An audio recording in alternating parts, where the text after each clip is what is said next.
Welcome back to the Baseball Blue Book Podcast, where we focus on the journey, not the destination.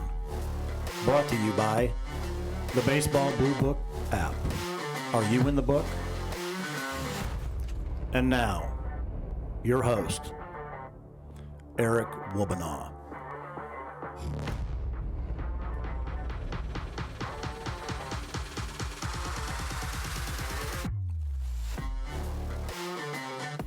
Welcome back to the Baseball Blue Book Podcast. My name is Eric Wobanaw, the president of the Baseball Blue Book. And today we have two guests with us with the Clinton Lumberkings. This is with the Prospect League, Summer League Ball. We have Ted Tornow, the general manager of the Clinton Lumberkings, and Jack Dahm, who is the field manager of the Lumberkings. Welcome, gentlemen.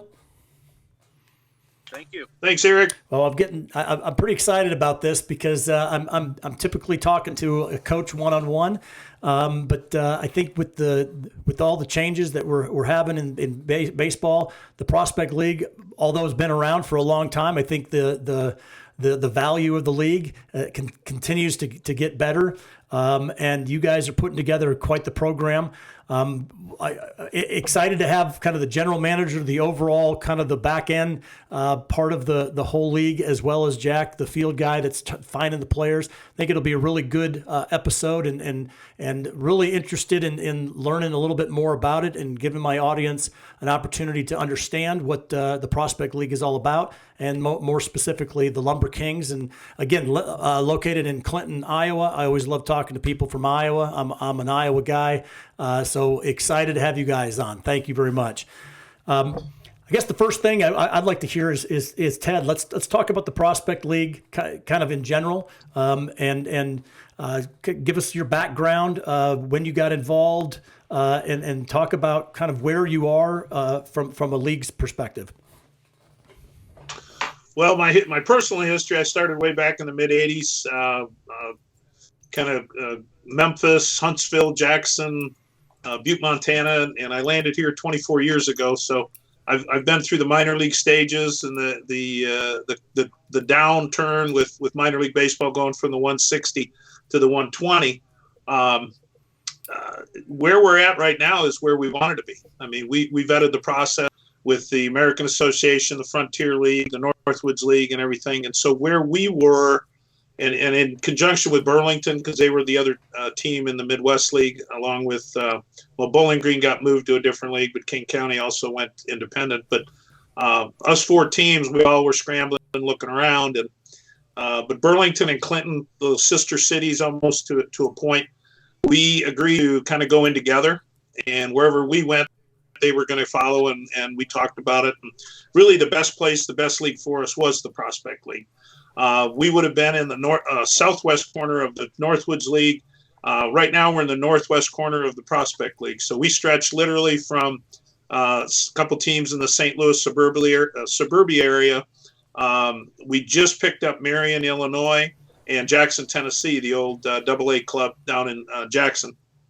And we go all the way east to Johnstown, Pennsylvania, a couple teams in Ohio. So we're right now a league of 17 teams, and going to be playing a 59 game schedule. We'll be playing a 59 game schedule, and we start May 31st, and we go to August 5th, and then have the playoffs. So we play lesser games than say some of the other collegiate wood bat leagues, and we play more. I think maybe.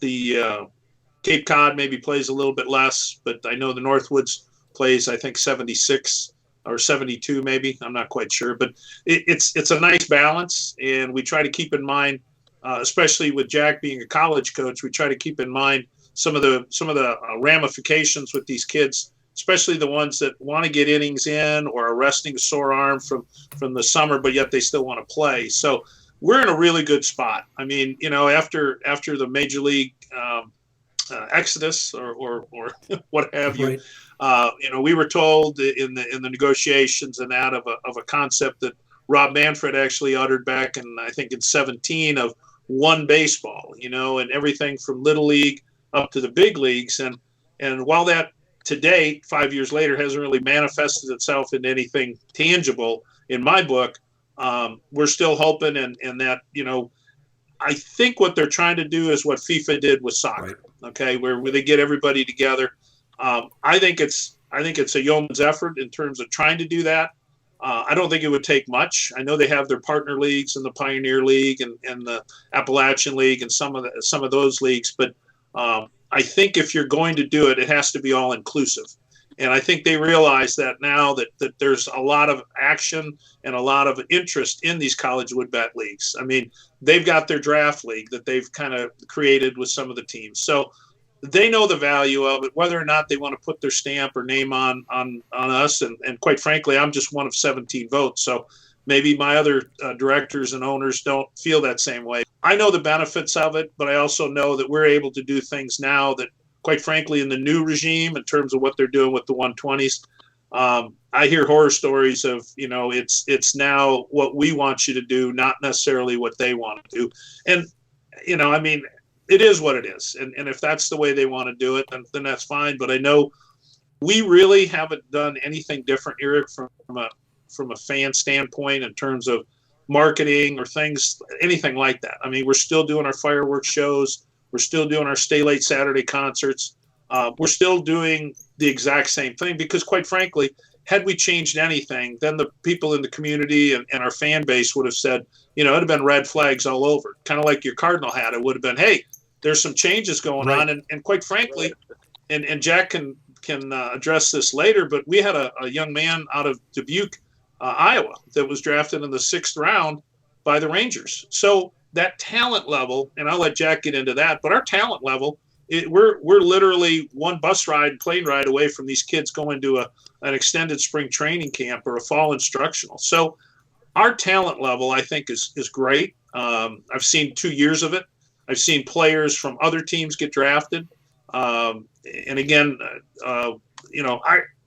we're not doing anything different, and our fans are still enjoying it. They still love coming out to the ballpark. It's a great venue. We keep it clean. We keep it friendly. We keep it loose, and fans have responded in very, very good numbers. So let's take a step back and kind of give the high level definition of what you bring, because there's so many components to this. You talked about the fireworks shows. You're really fan driven, right? You're supported by the local fans, but you're not supported by the Major League Baseball yet, and not in theory. Or you are in theory, but you're not necessarily got the stamp of approval or even funding. How do you balance that? And what is specifically the Summer League and the Prospect League? What is it, and how do fans view it? And I guess most importantly, and maybe Jack could answer this, is how are the players and the college players viewing it? Well, I tell you what, I'll say my end of it, but we give the players who want to play in the summertime an opportunity to play in a facility that was built in 1937. We reek of history. We've had close to 400 players come through our turnstiles that have worn a Clinton jersey that have gone on and played in the big league since 1937. So we give them a great field to play on. The amenities, I think, are second to none, although I'll probably get an argument from our 2 new entries in Southern Illinois and Jackson. But, I mean, it's a great field. We've got a great field manager, Jack. We've got a great coaching staff. The amenities that these players are going to be playing when they put on a Clinton Lumberkings jersey is exactly the same type of scenario that the players that played for us, that were given to us or assigned to us by, going back in time, Miami, Seattle, Texas, all the other organizations, major league organizations that sent players here. The good news is the guy on the other side of me at the screen is dictating where these players are coming from. And see, I had I left it up to Jack. So it's Jack's team. But we're getting these players that Jack brings aboard with us, and we're giving them every single opportunity to succeed and to chase their dream. I can't speak for the other 17 teams in the league or the other 16 teams, but some of their amenities may not be, and we're blessed. Well, they may not be as nice, or they may have something different that we don't have, okay? We don't have a brand new stadium. We don't have a state-of-the-art facility. But what we do have is we've got the resume of being in the big leagues, having a team that was part of the 160, and the standards associated with that. Our field lighting was just shy of AA when the new standards came in. Our field drains absolutely fantastic. It was built by the guy that's built 6 or 7 major league clubs. We were his first field, Steve Bush with Bush Sports Turf. So, again, these are amenities that we bring to the table that Jack can tell these kids about. And when they get here, they're just, they're like, wow, oh, so-and-so played here, and again, if you look at our alumni list, these kids are just, they're probably young enough to be my grandkids, but at the same point, you go back in time, the power teams of the Dodgers in the early 80s, we had them all here in 77, 78, and 79, with the exception of, I think, Fernando Valenzuela and Steve Garvey. We had the rest of them here playing in Clinton, Iowa. Awesome. So it's a nice marketing tool. And so what we bring to the table is we give them the same type of experience that a professional player would have. Now, they're coming from college programs, and Jack can address this, but these colleges now, even if you're an NAI school or a D3 school, you're traveling on really nice buses. You're staying in nice hotels. Your food, some of these teams have nutritionalists on there. They have physical therapists. We have a trainer here on staff. We have those things, and we can't deviate. And that's a situation that we're dealing with in our league right now, where we want to have minimum standards for every team in the league. There's some, and again, we're blessed, but there's some teams in the league that don't have, let's say, a visiting clubhouse. They don't have some of the other amenities that we have. And so our new commissioner coming in, I think, is going to address that. And we want to give these players, to attract the players and to keep attracting the good players into a league that's pretty much standardized in some cases, at least with minimum standards for these players, because that's what they're getting when they go play for D1 schools or D3 or even D3 or NAI schools. That's great. I appreciate that, Ted. So Jack, you're actually a coach, right? So who do you coach for right now? I'm at Mount Mercy University in Cedar Rapids, so I've been there for about 8 years. Previous to that, I was the head coach at the University of Iowa and Creighton University for the previous 20 years. So I've been very fortunate to be at some really good programs, got some really good connections, which definitely helps in the recruiting process. But, going back to your question, the infrastructure that we have at Clinton for these players is absolutely tremendous. Ted treats it just like he did when he was with in the minor leagues. The biggest thing is what do coaches want, what do the players want? And the bottom line is it's still about player development, giving them the best opportunity, but also being injury-free and having somebody that's going to take care of them and not overthrow them. It's hard to get pitching nowadays. All these kids go out and do pitching training and all that kind of stuff. So, but what we have here, I think what separates us from really anybody else in the league, number one, the facilities. There's a couple facilities that might be newer, be a little brighter, but we have the training room, we have the indoor cages, we have the weight room, and our guys can come in here and get better. Our guys stay here an extra hour and a half after the game working out. Ted, when we're on the road, Ted treats it just like the minor leagues. Every morning at 10 o'clock, our bus is going, and we'll pay for our guys to go work out. So really, if they come back not being a better player, it's not on the experience at Clinton. It's really going to be on the student athlete. And a lot of the people that we get are people that I've known from the past, coaches from the past. Try to go all over the country. I really. One of my missions nowadays is help baseball in Eastern Iowa. So I do get a lot of the junior college kids from Eastern Iowa, giving them the opportunity. But we've had some outstanding players, and we got guys in the next few years that'll be in the big leagues, which is a lot of fun.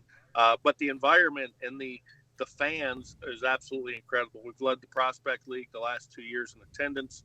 Been in the top 10 of college summer leagues. So you're coming in here pitching in front of 2,700 knowledgeable fans in an old school stadium, which you'll probably understand what I'm talking about. You got that roof on the stadium, and you hear everything. And we had a young fellow that played football at Iowa, pitched at Iowa as a freshman, pitched in the Big Ten tournament. His first out in here, he goes, "Coach, I've never been so nervous before in my life." And he throws 100 miles per hour, and he's been in some big-time environments, and a lot of it had to do with the size of the crowd, but the noise, how noisy it gets, and what a great environment. So it's a great place to come play. Great league. great coaches and managers. And the best thing is they don't play every single day. I mean, you're playing 6 days a week, 7 days a week, but we're able to give you a rest. And it's not like some of these other leagues where you're going every single day the entire summer and you're wore out and you're injured when you go into for the fall. No, that's great. I really appreciate that it kind of gives you a perspective of what it is. So the reason I asked about, you're coaching at the college level, but so you're recruiting high school players, but then you're also over here at the Clinton Lumberkings and you're recruiting college players. Talk a little bit about the difference that it takes and the difference that you're looking for from those two areas, those two different levels of players. We're trying to find the best student athletes we can at Mount Mercy University and the kids that are going to help us win, virtually try to win a national championship. Now, the unique part being at an NAIA schools, I'm also all about giving kids opportunities. My roster is 80 kids. I've got a varsity and a JV, so that's totally different than the D1 recruiting that I was going through. So we're all about the opportunity, and of course, when you bring some JV kids in, what it does, it frees up some money to higher level varsity guys. So, we're looking for the kids that are going to play hard, kids that have a passion for the game, the body type where they're projectable, everything that you hear from the pro scouts.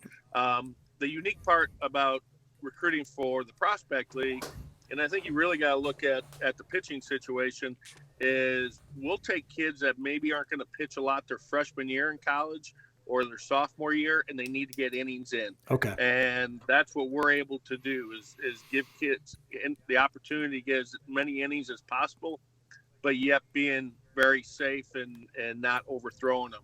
I think the unique part about me having 28 years of head coaching experience is I'm not trying to get another job. Some of the younger coaches are trying to win to get another job. We're not going to do that. We're about the development. We want our fans because they're tremendous, but we also want to develop our guys. The chemistry's been tremendous.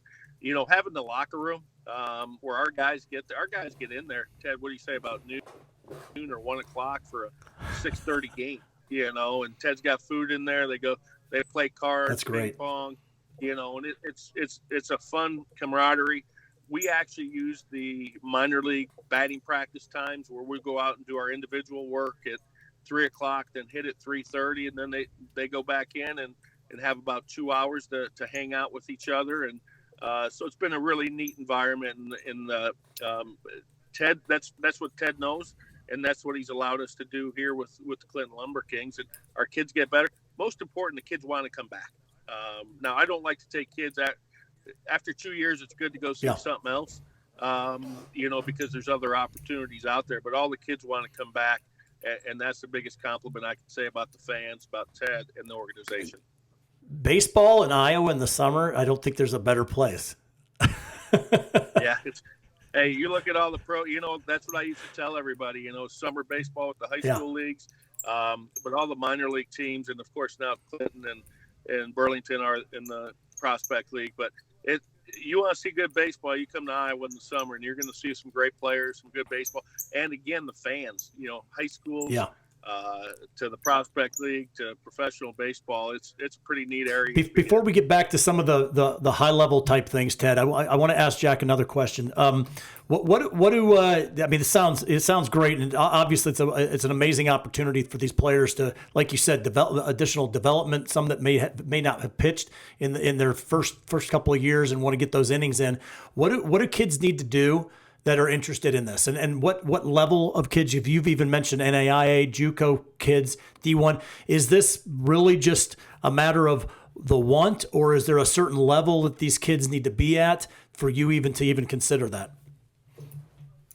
Well, the higher level. I mean, of course, we want to win games, but also I want to give opportunities. Again, I'm in a different place than a lot of other coaches. I want to give opportunities to, especially in Eastern Iowa. The neatest thing is I think Ted had about seven or eight kids from Clinton itself who have gone on and done some great things, and that's a lot of fun. So I want to try to get those local kids. How neat is that for a kid that grew up watching the Lumberkings and now be able to play in that home ballpark, and all those kids from Eastern Iowa. So, but anyways, you have to be a part of a college roster or graduated from a high school team and signed a letter of intent to go play somewhere. So it's definitely college kids. It's not kids that played on a club team. So you have to be a college baseball player on a roster. And of course, we want to get the highest end kids, but I like having a combination of the young kids and then also a couple of older kids who are a little more experienced and can take the younger guys underneath their wing. So we're wide open. Our rosters, we're starting to fill up pretty good right now, but we have a couple of seniors in high school that will be on the roster that are going to play at certain schools. And then we've got some kids that are going to be senior in college that are coming back for a second or third year for us. So we've got a wide range. Of course, you want to get the best. We want to win games for those fans. Nothing better than a walk-off win with the fans of Clinton going crazy. I think we had 3 or 4 in about a week period 2 years ago. That was a pretty special That's time great. for So, us. Jack, what's the process that a player would need to go through to if they're interested in playing for you guys? The number one thing is that if you go to the Prospect League website, you can sign up there, and then you put all your information, what college you're at.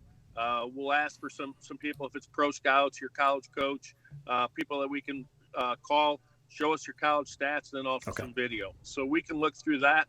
And I highly recommend doing that, because even when we're full, what's going to happen is some of our teams are going to qualify for the NCAA regionals, for the NAI regionals, JUCO World Series.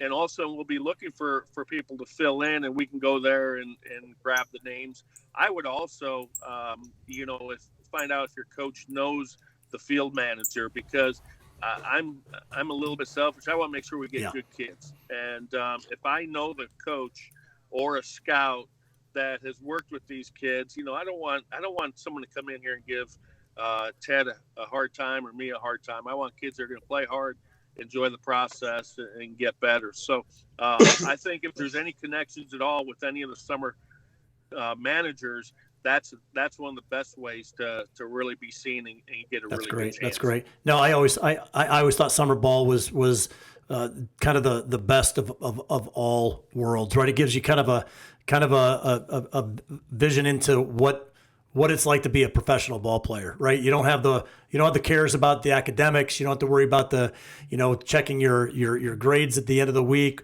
There's no study halls. It's baseball. You get to spend time in the clubhouse, get to know the players, which I think is really exciting. And Ted, back to you. There has been such a seismic shift, right? The Major League Baseball, and you even alluded to bringing it all under one one umbrella. What have been some of the bigger challenges of the process of what's happening? Because I love what Jack said. You're running this like a minor league team, and that's your background.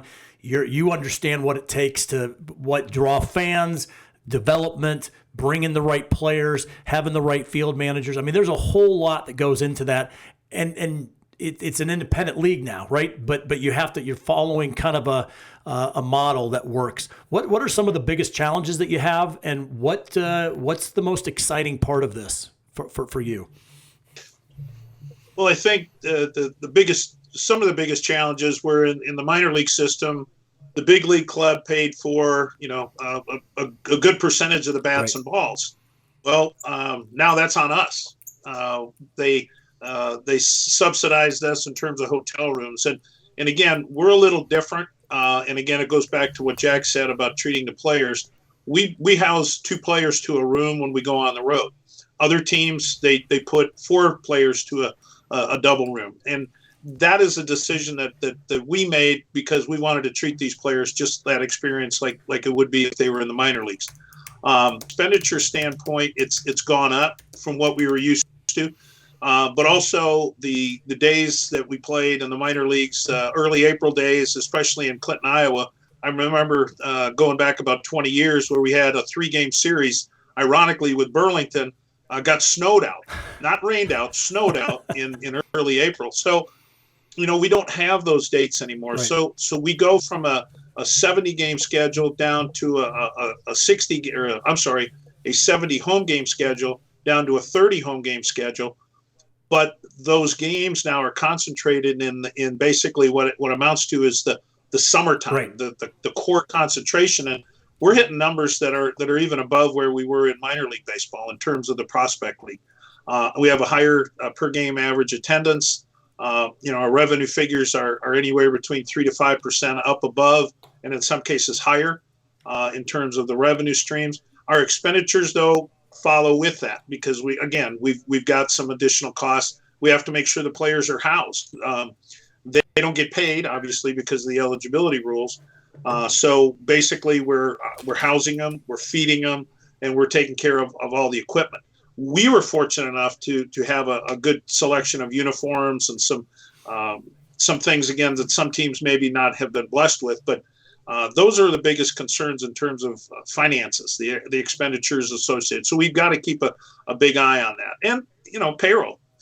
Kids these days, maybe, they're not chasing that dollar. They for whatever reason, the employment ranks have hit baseball as well. So we constantly strive to get the best employees in here, and we've, knock on wood, we've done a good job with it. Not a super job and not a poor job, but a fairly good job with attracting talent here off the field. So, but in terms of some of the other things, again, we wanted to keep that experience for the fans as well as for the players. So again, there was a seamless transition with Major League Baseball and getting, you can call it getting evicted, getting ejected, getting kicked out, however you want to spin it. But I remember the concept that I mentioned earlier, the one baseball. Yeah. And I'm not sure where they are. That might be a discussion for somebody in New York to address it. But I know I'd be curious to hear what they've got to what their plans are. Now, 2 years after the fact of being in this league, I don't know where that's going. I don't really, the people I've talked to, they don't know either, and that's a combination of both teams in the 120 and the teams that the 43 that were quote unquote eliminated. Right. And again, some teams just didn't even, bother to regroup or join in another league. Other leagues, Pioneer and Appalachian, they formed their own and they're partner leagues. And again, that would be great to have that moniker, but in terms of, what goes on there, what's associated with putting the MLB logo on the prospect league or again, that rubber stamp of approval, that good, basically the good housekeeping seal of approval. Right. I don't know what that is. Yeah. And really having heard it and now 2 years later, not seeing anything coming up of it, I don't know if that's back on their, on their radar screen or what. But I'd be curious to see what it is that they have in mind. That's interesting. It sounds like that it's not affecting kind of the how you're running the organization today, and it sounds like a lot of this has to do with the local towns and the support that you're getting from them. Can you talk a little bit about how Clinton is support? I mean, do they don't see this any different, right? It's just been a team that's been in town for a long time, and they've got great players, and it's great entertainment, and a lot of kids that potentially are moving on. Talk about that and the relationship you have with Clinton. Yeah, that's it. I mean, literally, that's it. So when the whole COVID thing hit and the reduction from 60 to 120, yeah, people were upset. Yeah, I mean, rightfully so. There were, a lot of hate, a lot of vitriol going, and hey, you can't do this to us. And right. I was probably one of them that was right there leading the pack. But looking back on it now and talking to some of the people, this was probably the best thing to happen for us, because with the new standards and the new regime with the 120, there's literally, I think there's going to be another wave, Eric, of people in the 120 that are not going to be able to get to those standards that MLB has put on for facilities. You have had gender equity issues, you've got nutritional issues. So we would have had to have had a kitchen. We would have to have expanded our locker rooms to equal that gender equity issue. We probably here in Clinton would have had to add anywhere between $6 to $8 million in what arguably is the smallest market in all of full season minor league baseball back when we exited in 2020. I don't think our community would have been able to support that. So our next best option was this prospect league. And quite frankly, we don't have, our lights, we're getting another relamp. I mean, they're not LED, but again, they're burning in at pre-standard levels of just between high A and double A. Again, sand-based field where it drains great. We've got great amenities in the locker room. So I don't really feel bad in terms of what we're able to provide. I think we stood the ground in minor league baseball. I think from a profitability standpoint of the 16 teams in the Midwest League, when we exited, we were right in the middle of the pack in terms of profitability. There you go. So it wasn't a case of we couldn't make it work. It was somebody in a different market somewhere up top just said, hey, we don't want to go to Clinton or Burlington anymore. They're not in our plans. Right. And I didn't really feel bad when they included teams like Kane County and some of the other cities across the country. Obviously, they had their reasons, and that's fine. And again, I think this next wave, you're going to see a lot more communities just not going to be able to sustain that level. And again, to each his own, but we're happy where we're at. Yeah, and I think if you bring the right players in and you bring the talent, people are going to come, right? It's. I think that's what people want to watch. They want to watch the talent and what there is out there. And that's back to Jack. Hey, Jack. To Jack's thing, I think, him alone having the background and him getting the players in, that's been part of our success Absolutely. As well. I mean, I couldn't have done that. And that's why we hired Jack to do that. And, again, the fans and the players, to me, it had to have been a seamless transition, because the moment I would have changed anything with my fans, I probably have the most knowledgeable fans in any market I've ever been in. I mean, and they're very, very knowledgeable. And Jack plays, good old school That's baseball. Great. And again, development, but also winning is important. And I think the experience really, to me, after all these years, 40 in the business, I'm into experiences, for my fans, for these young kids. I mean, I want them to leave here from a player standpoint. I want the players to leave here going, man, I had the best time. I had the best, so 5 years down the road when they're in the big leagues, they can then come back and look fondly. And I want it to be a positive experience. That's great. I don't always do that, but, there's sometimes we fail. And from a fan standpoint, I wanted to do the same thing. So when people come in here, and again, we've been blessed with having some really, really good crowds, we don't get them from Clinton. We get them from the surrounding communities as well. So, from a circumference, radius of up to 100 miles. Not every game, but they travel in because of the experiences that we had over the last 85 years, since 1937. And again, we want to make this a destination so people that enjoy baseball. We don't have all the fancy scoreboards. We don't have a video board. We don't have some of those things. It's just baseball. And again, I feel blessed because I don't have it, and people appreciate that, and we just keep plugging along. Great. So, and it's fun. I tell you what, it's probably less stress than maybe some of my peers in some of the other areas. So one of the things I love about it, Ted, is all the coaches that I talk to, and it's always on a personal level. I always ask them kind of one of the things that they miss about what baseball used to be like. It was always about the fun, right? Bring the game, bring the fun back into the game, seeing the kids on the side, in a park, just doing a pickup game of baseball.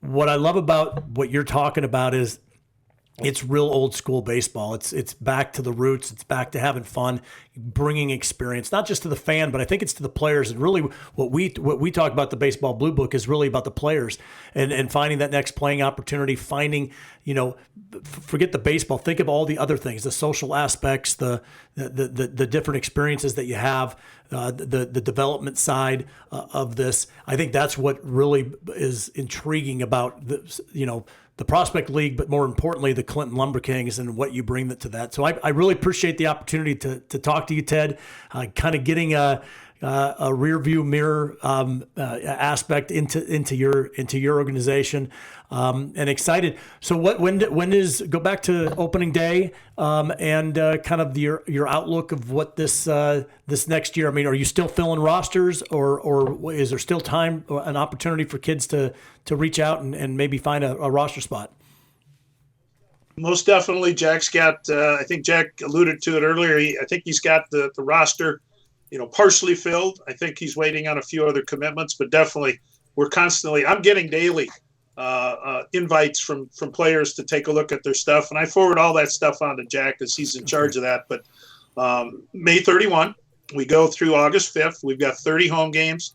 And again, our schedule is such where we actually take road trips. Whereas I think in 21, we were doing a lot of one-offs. We'd go to Quincy, come back.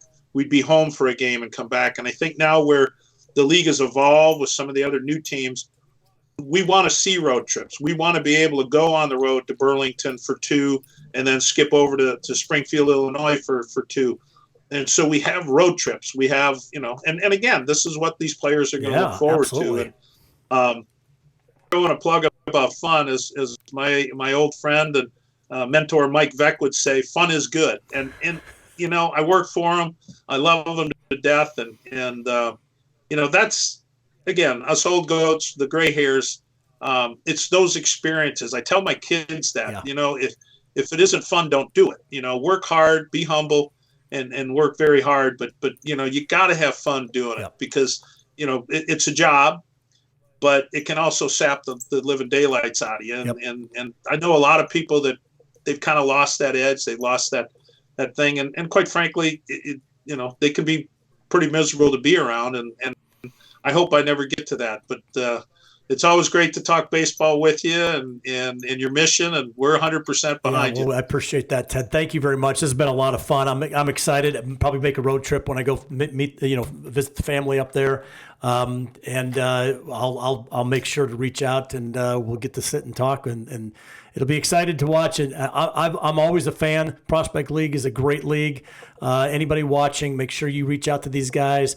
The opportunity is I think what I got out of that was the experience. We're looking for top-notch people that can find an experience, work on some development, and putting together a really good team and kind of that next playing opportunity that you might have. So, Ted, thank you.